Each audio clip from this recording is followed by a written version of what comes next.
नमस्कार, good morning. आप सभी का बहुत बहुत स्वागत है मोबाइल पाठशाला के यूट्यूब चैनल पे। कैसे हो सभी लोग? पेपर कैसे जा रहे हैं ये बताओ, क्योंकि पेपर जानना बहुत जरूरी है। अगर आपको ये वीडियो मिल रही है, आपको most expected, most exam oriented अगर ये सारी चीजें आपको मिल रही हैं पालक, तो आप सभी लोग हमें बता सकते हैं कि कैसा आपका पेपर जा रहा है। मजेदार, बढ़िया, लाजवाब, कैसा पेपर जा रहा है? चलो आओ। जैसा भी जा रहा होगा, मुझे उम्मीद है कि बढ़िया जा रहा होगा। अगर आप इस सवाल को देखो, तो क्या ये सवाल आपके, देखो जहां तक मैंने देखा है ना, कि बहुत सारे सवाल आपके CI, SI, profit loss, percentage ही कवर कर जा रहा है। 5-7 सवाल तो यही कवर कर जा रहा है। मैंने डिस्क्रिप्टिव क्लासेस भी ली है इसके लिए, ठीक है, आप जानते हैं इस बात को। तो अब समय ये है कि आप बढ़िया से उसको रिवाइज करो, बढ़िया से आप उसको पढ़ो, ठीक है। और उसके बाद जानते हो सारी बातें मैं क्या कहना चाहता हूँ।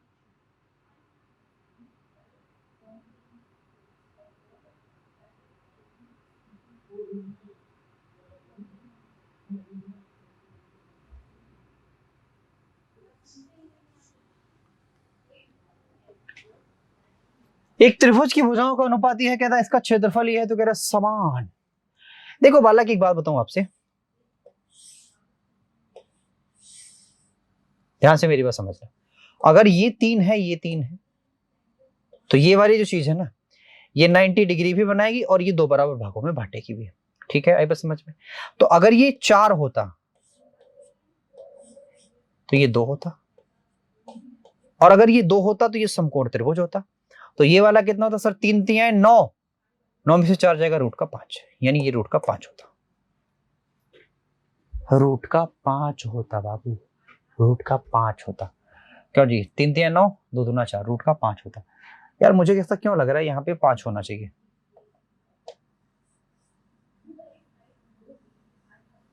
यहाँ पे 5 होना चाहिए, 2 नहीं होना चाहिए, यहाँ पे 5 होना चाहिए, क्योंकि सवाल ने थोड़ा सा गलती करी है। अब आप जानते हैं किसी भी ट्रायंगल का जो एरिया होता है, यानी एरिया ऑफ ट्रायंगल, किसी भी ट्रायंगल का एरिया हो, मान लो कोई भी ट्रायंगल हो, तो ये होता है सर जी 1/2। आधार गुणा ऊंचाई, बेस आपका है 4x, ऊंचाई आपके पास √5x, that is equal to बाबू, क्यों जी? देखो जी, ये तो गया, ये तो गया, यहां आ गया 16 की, तो x की जो वैल्यू आएगी आएगी बालक 4 के। आपसे क्या पूछा है? समान भुजाओं की लंबाई कितनी है? 4 दी है, 12 12,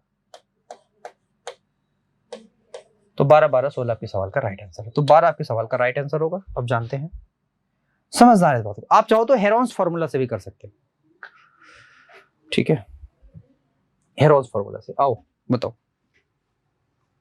चलो भैया।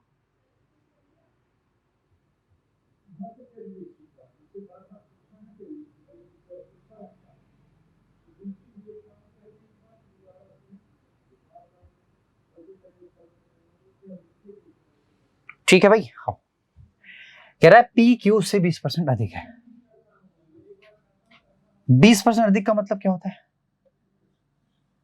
कोई चीज 5 है तो आगे वो जाके 6 हो जाएगी, यानी क्यू अगर ये है,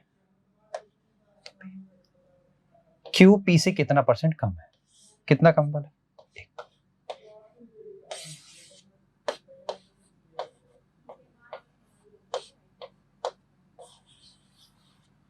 16 से 2/3%। यही सवाल का आंसर है। आगे बढ़िए, बहुत हेल्प मिलेगा, ये प्रैक्टिस ना है जो, ये बहुत हेल्प करेगी आपको जाके आगे। करिए इसको। क्या पूछा इसमें? औसत चाल। औसत चाल का मतलब ये होता है कुल दूरी बटा कुल समय। ये चाल नहीं है, चाल है, चार नहीं है, चाल है, औसत चाल। तो जो एवरेज स्पीड का फॉर्मूला होता है वो ये होता है सर जी, कुल दूरी, कुल दूरी क्या है वाला? 35 और 40, 75 बटा कुल समय, यानी कि वो 50 मिनट है, ये आपके पास 30 मिनट है, 50 30 80 मिनट, 80 मिनट को आप समझते हो जब घंटे में चेंज करोगे तो वो बटा 100 करोगे, ये इधर आ जाएगा। 20 चौका 80, 20 तिया 60, 4 से काटोगे, 4 से तो कटेगा ही नहीं है भाई, 4 से तो कटने वाला ही नहीं है। अच्छा जी, पूरी यात्रा का औसत चाल भी चाहिए आपको, कट भी नहीं रहा। 20 चौका 80, 20 तियां 60, ये भी ठीक है।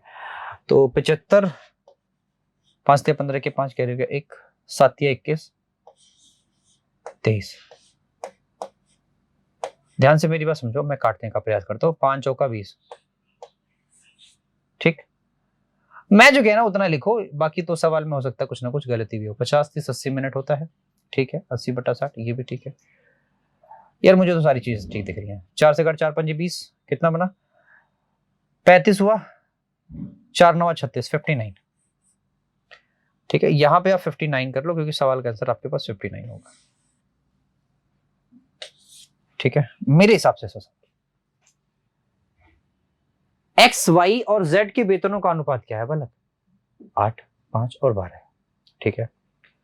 उनके वेतनों में क्रमशः 20%, सॉरी 10%, 20%, 30% की वृद्धि होती है। अब बताओ वेतन क्या होगा? अच्छा जी, कह रहा यहां था 8 रुपया, यहां था 5 रुपया, फिर था 12 रुपया। तो क्या मैं 8, 5, 12 को 80, 50, 120 कर सकता हूं? आप बोलोगे सर बिल्कुल। अब इसमें आप अगर 10% की वृद्धि करोगे तो ये हो जाएगा 88 रुपया, ठीक। इसमें आप 20% की वृद्धि करोगे तो 12 पंजे 60 रुपया हो जाएगा ये। और इसमें आप 30% की वृद्धि करोगे तो 12 120, 12 एक कम 12, 120, 132 हो जाएगा। क्लियर है भाई? यही बात होगा।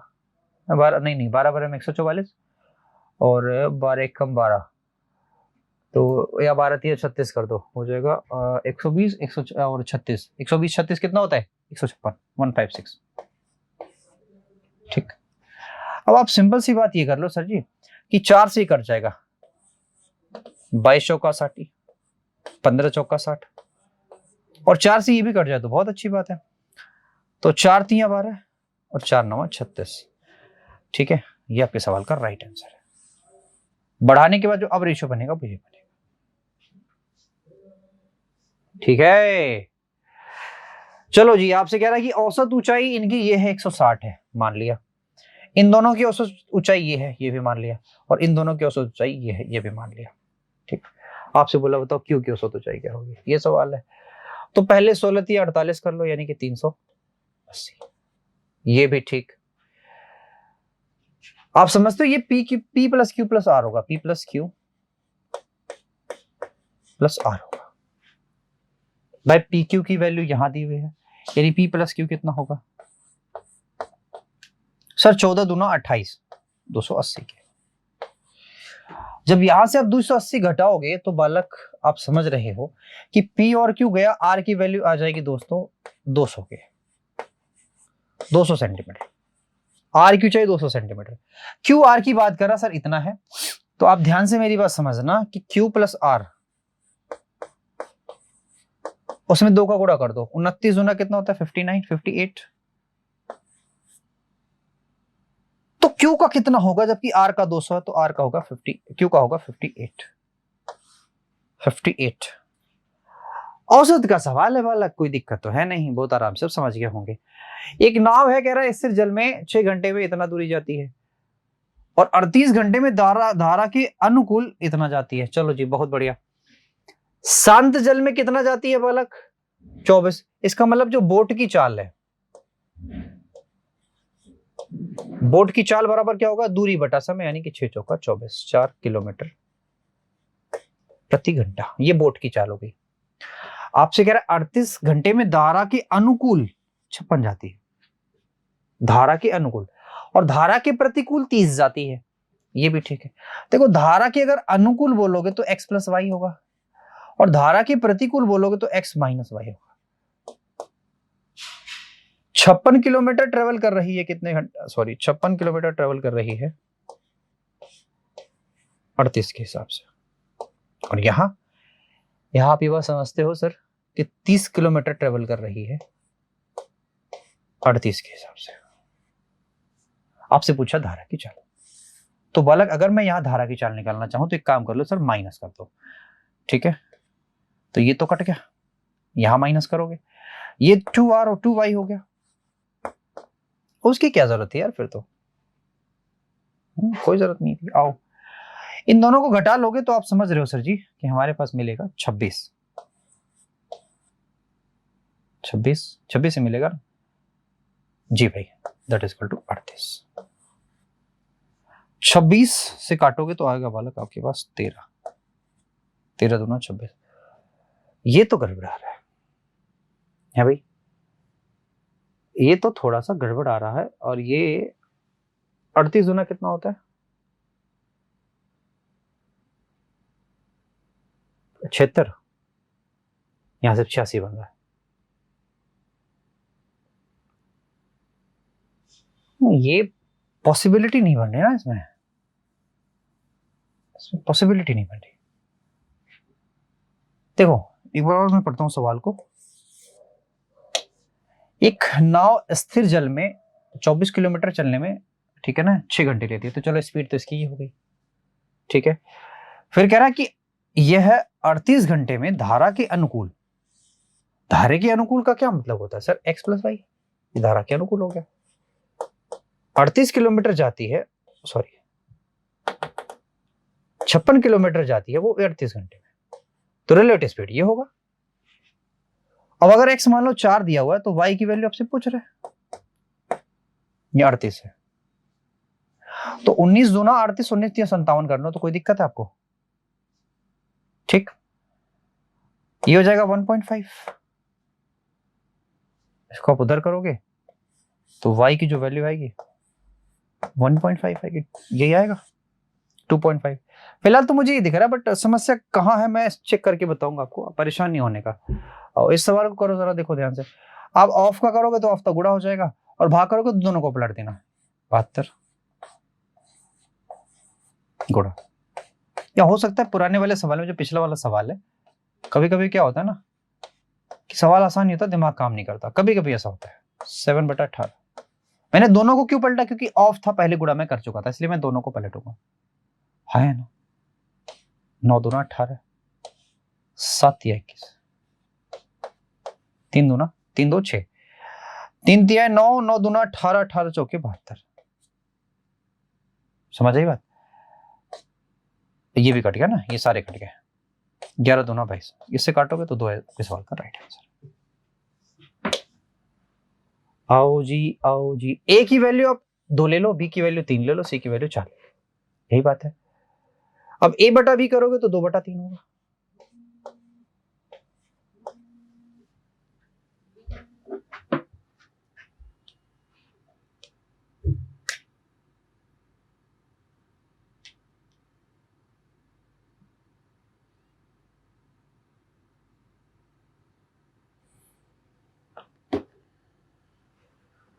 ठीक, b बटा c करना चाहोगे तो 3/4 होगा,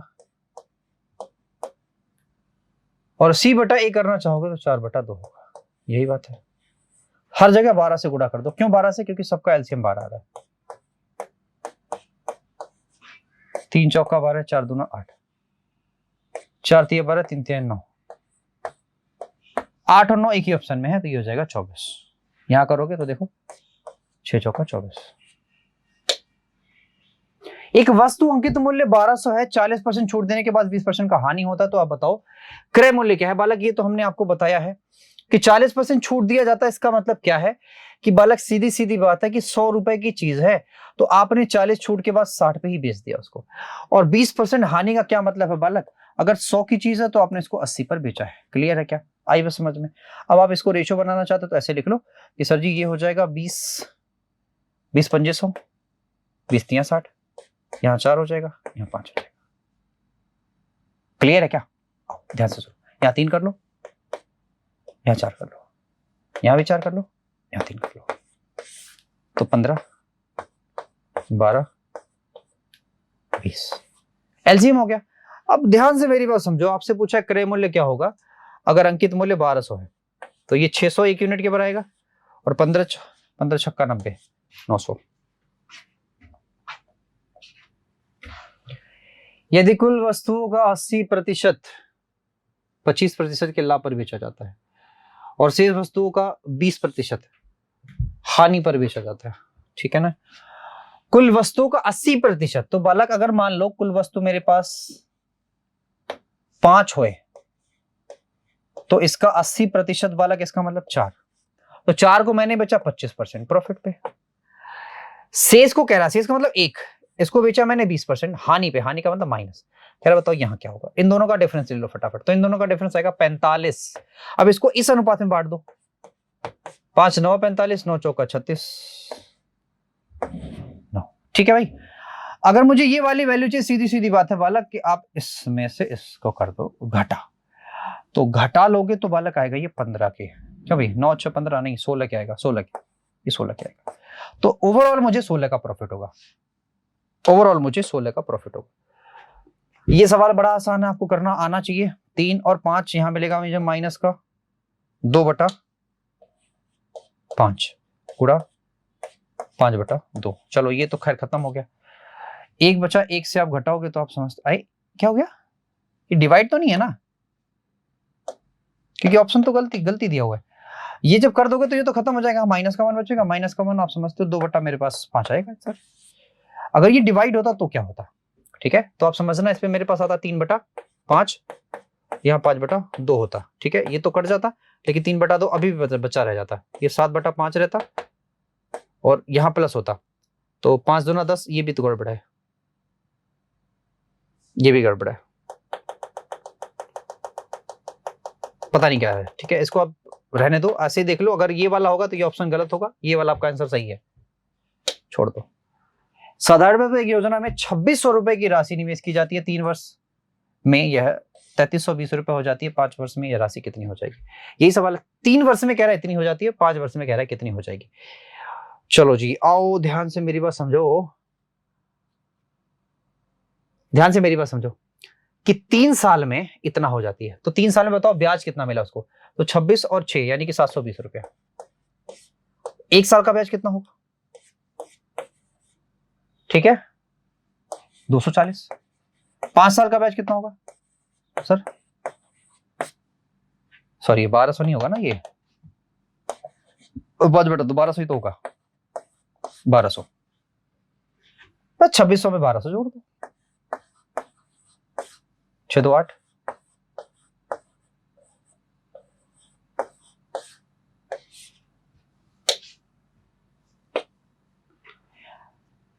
चक्रवृद्धि ब्याज के रूप में 3 वर्ष में और 5 वर्ष बाद, ये 3 वर्ष बाद है और ये 5 वर्ष बाद चीजें इतनी प्राप्त होती हैं। तो कह रहा बताओ वो धनराशि क्या थी, यही बात है, कह रहा वो धनराशि बताओ क्या थी। यहां से मैं चाहूं तो रेट निकाल सकता हूं अपने सवाल का, यहां से मैं चाहूं तो रेट निकाल सकता हूं। चलो ये आपके लिए होमवर्क है, मैं आपको बताता हूं, हिंट थोड़ा सा दे देता हूं कैसे करना आपको। यहां से आप चाहो तो रेट निकालोगे कैसे, देखो यहां 2 साल का डिफरेंस है, इन दोनों का रेशियो लेके स्क्वायर रूट लेना, रेट निकल जाएगा, और रेट निकल जाएगा तो आपको पता है ये आपका 3 साल का मिश्रधन है, मूलधन पे जाना बड़ा आसान होगा। ये मैं आपको हिंट देके चला जा रहा हूं, आप लगा लेना।